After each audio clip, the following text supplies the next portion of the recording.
విజయవాడ జైల్లో ఉన్నటువంటి రాజకీయ వ్యభిచారి రౌడీ ఒక దొంగను చూసేదానికి వల్లభనేని వంశీని చూసేదానికి ఆయన జైలుకి వెళ్ళి ఈ లెవన్ రెడ్డి గారికి అంటే జగన్మోహన్ రెడ్డి గారికి జైలుకి వెళ్ళడం కొత్త కాదు, చాలా పాత.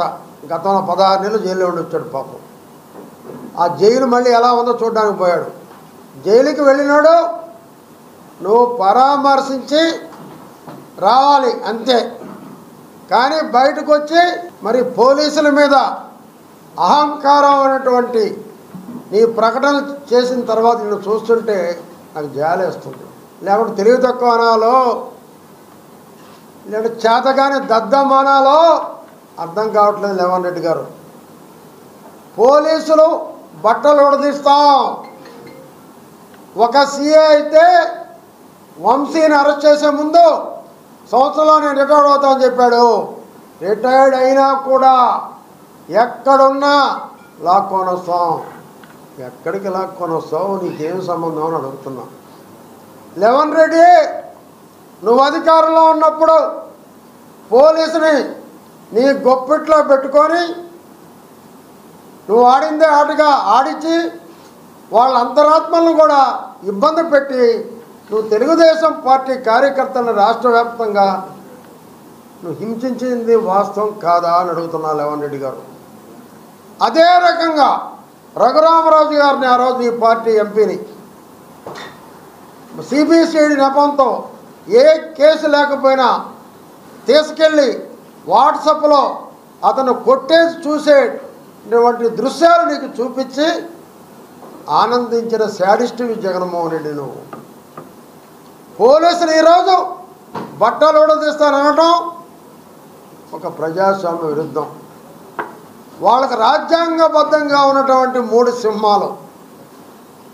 సింహాలు ఉడదీస్తానంటే భారతదేశ రాజ్యాంగాన్ని నువ్వు ఉల్లంఘించినట్టు అని చెప్పి నేను విమర్శనం చేస్తున్నాను.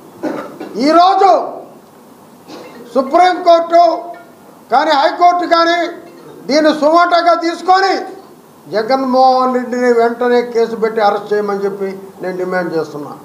ఒక ప్రజాస్వామ్యం గురించి మాట్లాడుతూ చూస్తుంటే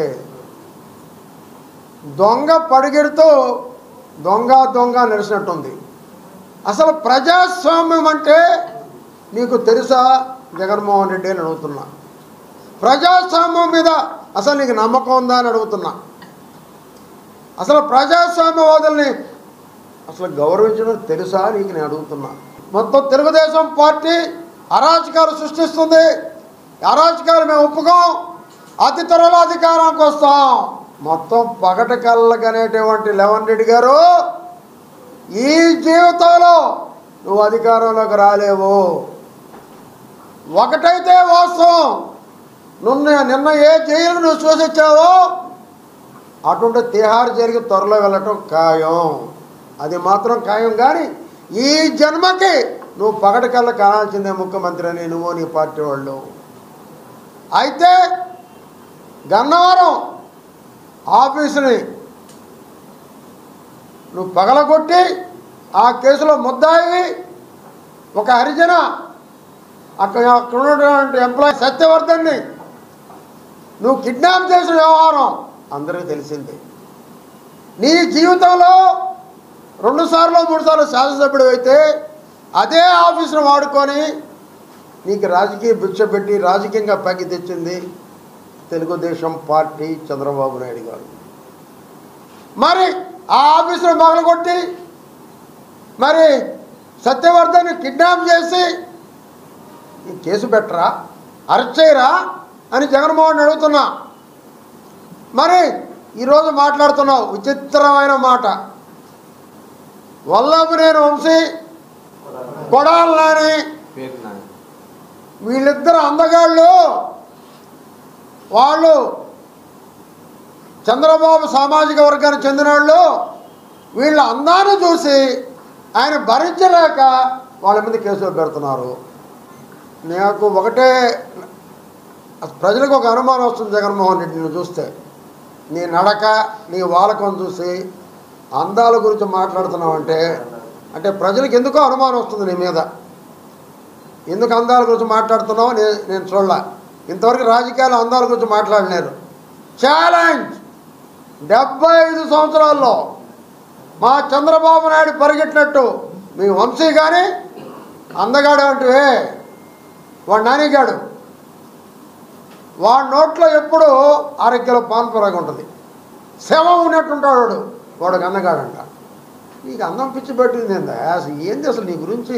మొత్తం ప్రజల్లో అనేక అనుమానాలు ఉన్నాయి, ముందు అవి తీర్చు. నీ నడక ఇవన్నీ చూస్తే ఆయన అందగాడంట. అందాన్ని చూసి మేము బయటపోయామంట.